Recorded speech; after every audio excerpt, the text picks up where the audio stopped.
আসসালামু আলাইকুম এভরিওয়ান। আজকে আমরা জানার চেষ্টা করব সাপোর্ট ভেক্টর মেশিং।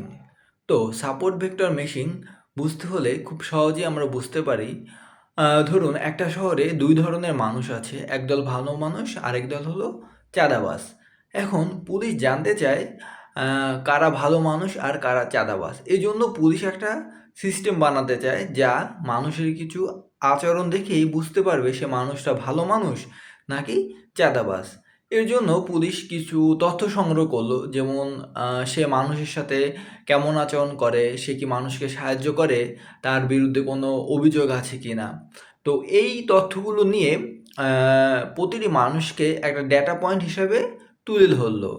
তো এখন সব মানুষকে বা ওই ডেটা পয়েন্টকে যদি একটা গ্রাফে বসানো হয়, তাহলে আমরা কিছুটা এভাবে পাবো যে ভালো মানুষ হলো সবুজ ডট আর চাঁদাবাজ হলো লাল ডট। এমন দুই ধরনের ডেটা বা ডট পাওয়া গেল। তারপর কি করা হলো, তারপর একটা লাইন টানা হলো যাতে ভালো মানুষ এক পাশে থাকে আর চাঁদাবাজ অন্য পাশে থাকে। এই যে লাইনটা টানা হলো, এইটাকে বলা হয় ডিসিশন বাউন্ডারি।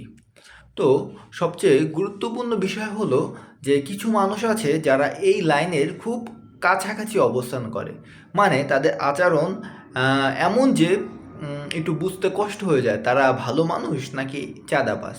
এই যে গুরুত্বপূর্ণ মানুষগুলো, তাদের বলা হয় সাপোর্ট ভেক্টর। তো এসভিএম কি?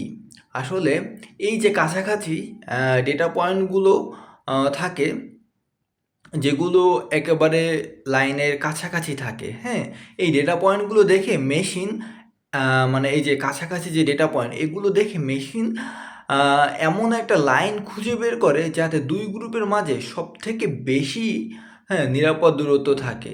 এই যে সবথেকে বেশি নিরাপদ দূরত্ব থাকবে এবং একটা লাইন টেনে এদের সেপারেট করা, হ্যাঁ, এই পদ্ধতিটাই হলো সাপোর্ট ভেক্টর মেশিন।